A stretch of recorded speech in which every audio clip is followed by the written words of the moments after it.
فتاوی قاضی خان میں ہے، وَلَوْ اسْتَأْجَرَ امْرَأَةٌ لِيَزْنِيَ بِهَا فَزَنَا بِهَا لَا يُحَدُّ فِي قَوْلِ أَبِي حنیفہ رحمہ اللہ تعالی۔ اگر کسی شخص نے عورت کو کرائے پر لیا پیسے دے کر کہ میں تمہیں اتنے پیسے دوں گا مجھے زنا کرنے دو، اجرت پر لیا اور اس سے زنا کیا، تو کہتے ہیں امام صاحب فرماتے ہیں اس عورت پر اس آدمی پر کوئی حد نہیں ہے۔ اب اعتراض کیا کرتے ہیں کہ دیکھو جی امام ابو حنیفہ رحمۃ اللہ علیہ یہ زنا کے دروازے کھول رہے ہیں، امام ابو حنیفہ رحمۃ اللہ علیہ زنا کے دروازے کھول رہے ہیں، کہتے ہیں آدمی پیسے دے کر عورت سے زنا کرے تو ایسے آدمی پر حد ہی نہیں ہے، جب حد نہیں تو پھر جائز ہے۔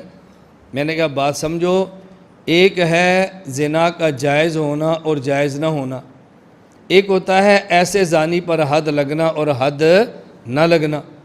حد لگنا نہ لگنا اور مسئلہ ہے، اور زنا کا جائز ہونا ناجائز ہونا یہ اور مسئلہ ہے۔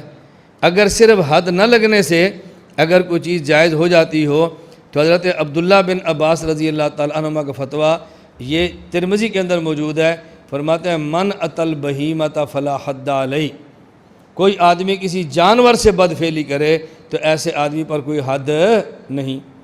تو اس کا کیا معنی کہ جانور سے بدفعلی کرنا جائز ہوگا؟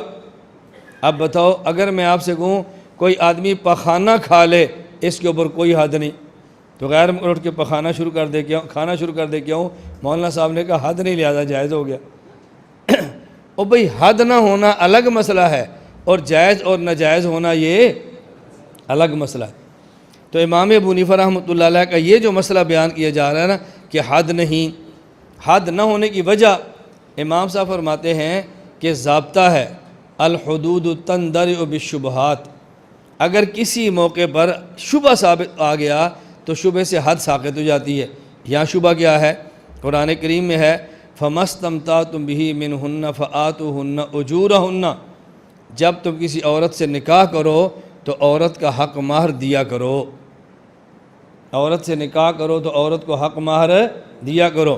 تو یہ جو اس نے عورت کے ساتھ ہم بستری کی ہے اور بدلے میں پیسے دیے ہیں، نکاح والا بندہ بھی عورت سے نکاح کرتا ہے اور بدلے بزا کے طور پہ پیسے دیتا ہے۔ تو شبہ یہ تھا کہ جیسے حق مہر ہے ویسے اجرت ہے، یہ حق مہر کی طرح ہے، اس لیے اس پر حد نہیں جاری ہونی چاہیے، شبہ آ گیا۔ اب ذہن میں سوال آئے گا بھائی وہ تو تب ہے جب نکاح ہو اور پھر پیسے دیں حق مہر، اس نے تو نکاح نہیں کیا اور پھر پیسے دیے، یہ حق مہر کے مشابہ کیسے ہو گیا؟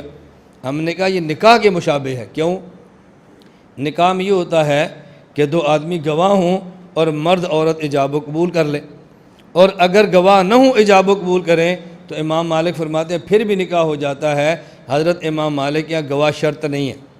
تو چونکہ فقہ مالکی میں بغیر گواہوں کے ایجاب و قبول کرنے سے نکاح ہو جاتا ہے، تو یہ شبہ ہے کہ مرد عورت راضی بھی ہیں اور پیسے بھی دیے ہیں، تو نکاح کا بھی شبہ موجود ہے اور حق مہر کا بھی شبہ موجود ہے، لہذا اس کے اوپر حد جاری نہیں ہونی چاہیے۔ اور ایسا مسئلہ احادیث کے اندر بھی موجود ہے، مثلا رسول اکرم صلی اللہ علیہ وسلم نے ارشاد فرمایا ایما امرأۃ نکحت، کوئی عورت اپنا نکاح کرے بغیر اذن ولیہا، اپنے گھر کے سربراہ اور ولی کی اجازت کے بغیر، فنکاحھا باطل فنکاحھا باطل فنکاحھا باطل، تو اس کا نکاح باطل ہوگا باطل ہوگا باطل ہوگا۔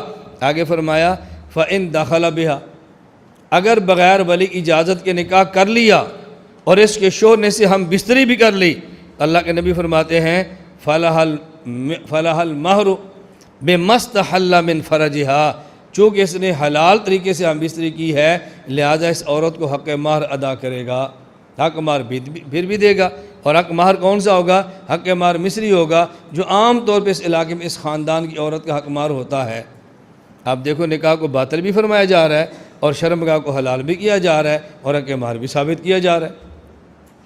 میری بات سمجھ آ گئی؟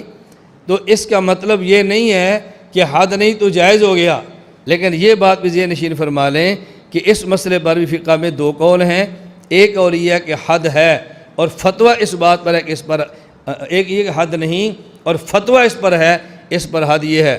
الدر المختار باب الوطی الذی یوجب الحد والذی لا یوجبہ، مسئلہ بیان کیا والحق وجوب الحد کالمستأجرۃ للخدمۃ، جس طرح کسی عورت کو پیسے دے کر گھر میں نکرانی رکھا جائے اور آدمی اس سے زنا کر لے، اس پر حد زنا ہوتی ہے، اسی طرح کوئی آدمی کسی عورت کو پیسے دے کر لائے ہی زنا کے لیے تو اس پر بھی حد ہوتی ہے۔ تو فتویٰ اس بات پر ہے کہ حد ہوگی۔ بات سمجھ آ گئی؟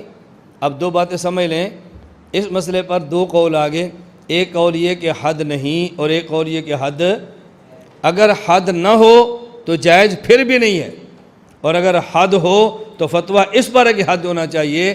تو جب ہم تقلید مفتہ بہا مسائل پہ کرتے ہیں تو اعتراض میں وہ مسئلہ پیش کرو جس پر ہمارا فتویٰ ہے، جس پر ہمارا فتویٰ ہی نہیں اس مسئلے کو اعتراض میں آپ پیش کیوں کرتے ہیں؟